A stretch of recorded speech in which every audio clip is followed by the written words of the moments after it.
Nikita Casap, a 17-year-old from Wisconsin, had a macabre plan to assassinate the President of the United States, Donald Trump. His first step was to kill his own parents, aiming to steal their money and gain the autonomy he needed to carry out his bold conspiracy. And on February 11th, he fulfilled that grim purpose by taking both of their lives. With the $14,000 he stole, he purchased the materials needed to build an explosive drone. The next step was to execute the attack on Trump, but his plan never came to fruition. In March, Casap was arrested before he could carry out the assassination. However, what seemed like an isolated plan was, in fact, part of something much bigger. Casap was deeply involved in an extremist ideology, one that idolized Adolf Hitler and had a clear goal: to save the white race. Casap was a member of the Order of Nine Angels, a group driven by Nazi ideology and racist extremism. Together with a man from Russia,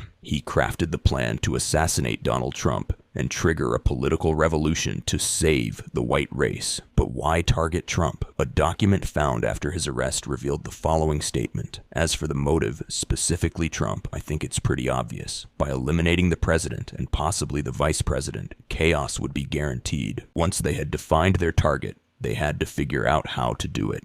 Casap determined that the best way to kill the president was with a bomb-equipped drone. For this, he needed money and independence from his parents. As a minor, if his parents noticed he wasn't attending school or wasn't home, they might suspect something and uncover his plan. Given this situation, Nikita Casap decided to kill his parents, thus solving two problems at once. They wouldn't be able to monitor him, and he could steal the money he needed. But he needed a weapon, and according to what he told a friend, his plan was to befriend someone who owned a gun and then steal it. Once he had the weapon and a clear plan, on February 11th, he murdered his mother, Tatiana Casap, shooting her multiple times in the neck, torso, abdomen, and wrist. He also killed his stepfather, Donald Mayer, with a shot to the head. The next day, he went to school and remained in the house until February 23rd, meaning he lived with his parents' corpses for 12 days. On the 23rd, he fled with $14,000 in cash, several passports, and the family dog.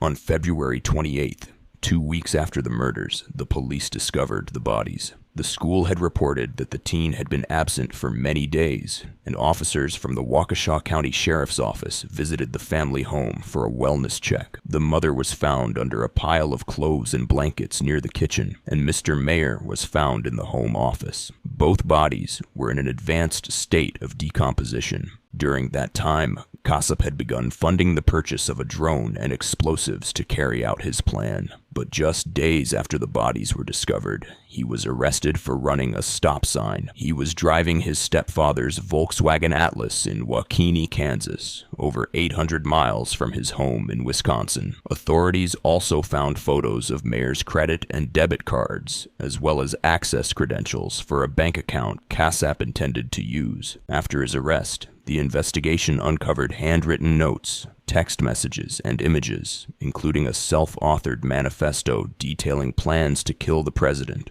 build bombs, and carry out terrorist attacks. There were also pictures of Adolf Hitler, accompanied by the phrases, "Heil Hitler," "Heil the white race," "Heil victory." Additionally, they found images and instructions explaining how he wanted to modify the drone to attach explosives. Casap planned to flee the United States for Ukraine. In a telegram message, he allegedly asked, "So while I'm in Ukraine, can I live a normal life, even when it's known that it was me?" Casap faces 9 serious charges in Wisconsin, including 2 counts of first-degree intentional homicide and 2 counts of hiding a corpse. In addition to state charges, federal investigators are pursuing 3 more: attempted assassination of a U.S. president, conspiracy, and the use of weapons of mass destruction. Although Casap has not yet entered a plea regarding the state charges, he appeared in court on April 9th for a preliminary hearing. His next court appearance, for the formal arraignment, is scheduled for May 7th.